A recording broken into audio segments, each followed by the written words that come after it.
السلام علیکم. محمد اظہر صدیق اپنے پروگرام پولیٹیکل ڈائریز کے ساتھ حاضر خدمت ہے. گڈ گورننس، بیڈ گورننس، بیوقوفی، حماقت، کرپشن، لا قانونیت، یہ پاکستان میں اب خاص طور پر موجودہ حکومت کا دوسرا نام ہے. کیا کچھ ہوا وہ آپ کے سامنے میں رکھوں گا. اور یہ کہنا کہ علیمہ خان کے بیانات، اچھا میں ان سب فلاسفی سے کہیں قطع نظر اس دور کہ جناب جو فیصلے ہوئے ہیں اسی پہ عمل درآمد ہونا ہے. اس میں علیمہ خان کچھ کہتی ہیں نہیں کہتی ہیں، ایک طرف رکھتے ہیں ان سب چیزوں کا کوئی تعلق نہیں چیزوں کا. اچھا چلیں اس پہ بات کریں گے. اور عمران خان اور بشرا بی بی صاحبہ کے حوالے سے بیرسٹر سیف کیا رول پلے کر سکتے ہیں، ذرا اس پہ بھی گفتگو کرنے کی کوشش کریں گے. اور پنجاب کی حالت اب موجودہ جو ہے وہ آپ زمینوں کے قبضوں کے حوالے سے ایک باقاعدہ جو قانون بنا ہے اس پر عمل درآمد کا عمل شروع ہو چکا ہے. وہاں کیا ہوگا اور ضلع ملتان کی کارکردگی اگر دیکھیں، اچھا ان سب چیزوں کو ہم لے کر چلیں گے اور آپ تک ایک ایک چیز سامنے رکھیں گے.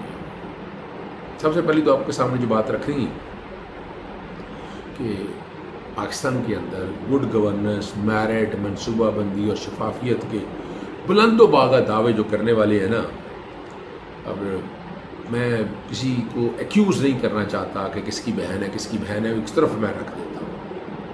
لیکن یہ تقرری میرٹ اور ادارہ جاتی شفاعت کے دعووں پر ایک بڑا سوالیہ نشانی، خلاف ورزی ہے اس بات کی.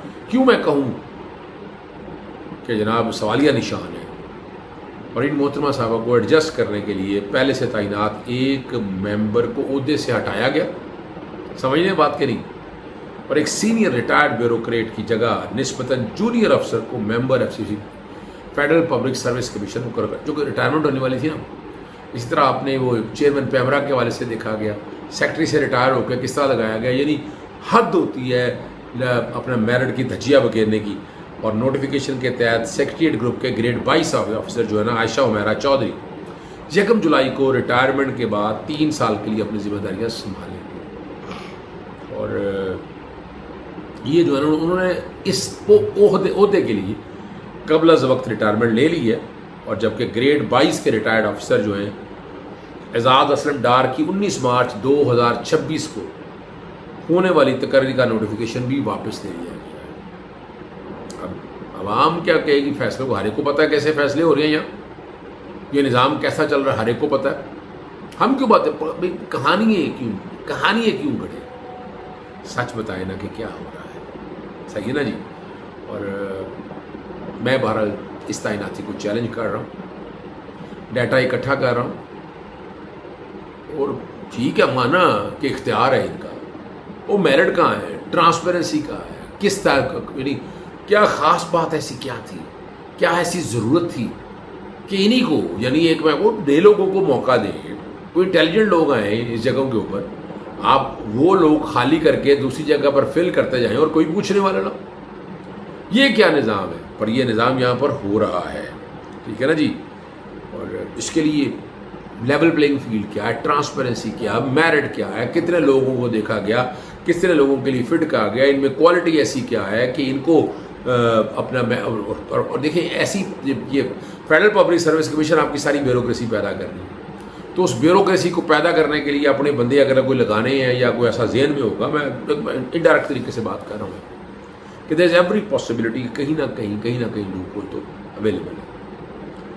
اور بہت سے لوگ یہ کہتے ہیں، چلے اگلی بات کی طرف چلتے ہیں، کہ علیمہ بہن جو ہے نا ان کے بیانات نے ہر بار سیاسی معاملات کو مزید پیچیدہ کیا، لیکن وہ سچ بول رہی ہوتی ہے. مجھے آپ کو بہت سے لوگوں کو اس پہ اختلاف ہوگا.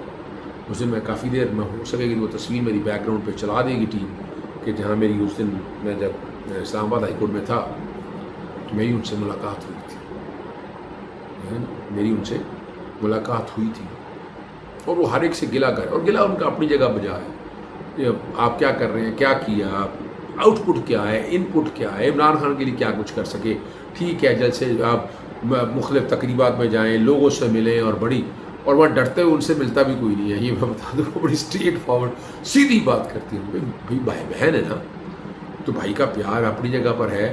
اور وہ اور ہم نے دیکھا کہ آج تک ملاقات بھی نہیں ہو سکی.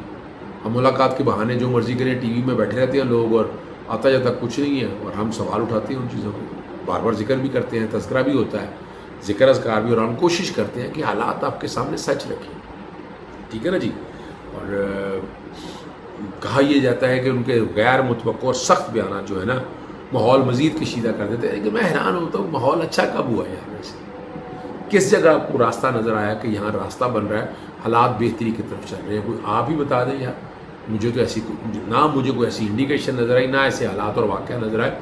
جب فیصلہ کرنا ہوگا پھر حالات بدلتے ہیں، مولڈ ہوتے ہیں، لوگ آتے ہیں، ادھر سے باتیں شروع ہوتی ہیں، راستے بنتے ہیں، پھر عدالتیں ریلیف دینا شروع کرتی ہیں. عدالتیں بھی پھر نظر آتا ہے کہ نہیں وہاں پر سیاسی جماعتوں کو آئین اور قانون کی پاسداری نظر آ جاتی ہے، ٹھیک ہے نا جی.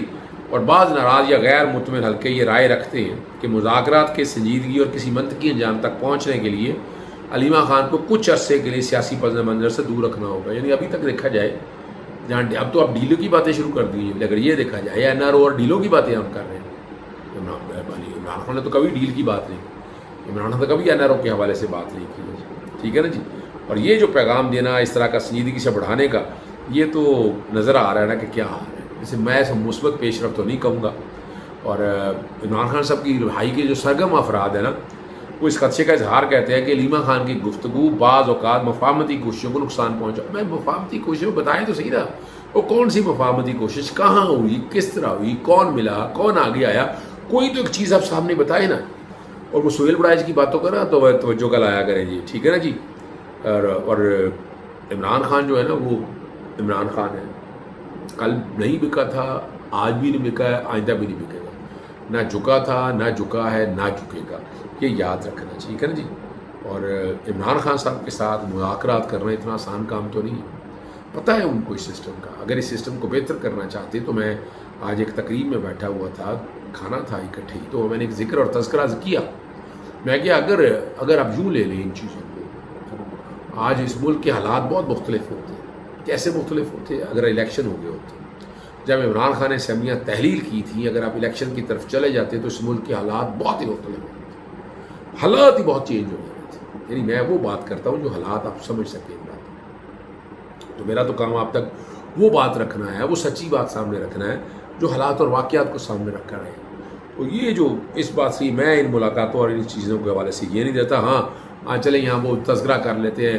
ہمارے دوست نعیم اشرف بٹ صاحب ہیں، انہوں نے بیرسٹر صاحب کے حوالے سے کہا کہ عمران خان اور بشرا بیوی ملاقات جی حکام نے رابطہ کیا. اب بندہ پوچھے ان سے جو وکیل ہیں، سلمان صفدر ہیں یا باقی وکیل ہیں، ان سے تو رابطہ نہیں. اگر اس سے رابطہ ہونا ہے تو اس کا مطلب کیا ہے؟ ٹھیک ہے نا جی. اور عمران خان اور بشرا بیوی ملاقات کے خواہشمند ہیں، اور یہ بات وہ بتایا جا رہا ہے کہ بیرسٹر گوہر کے ذریعے پہنچائی گئی. آپ پی ٹی آئی کے بعد رہنما اور خاندان افراد اس ملاقات کی مخالفت کی وجہ بتا رہے ہیں. وہ بتا رہے ہیں کہ نہیں، ٹھیک ہے نا جی. تو اگر وہ کہتے ہیں کہ یوں کہا جا رہا ہے کہ اگر یہ ملاقات ہو جاتی ہے تو وہاں پر جو ہے نا علی مین گنڈا پور کے سیاسی مستقبل پر اثرات مرتب ہو سکتے ہیں. اور سہیل افریدی کے کانٹیکس کے حوالے سے جو باتیں ساری کہی جا رہی ہیں، ٹھیک ہے نا جی.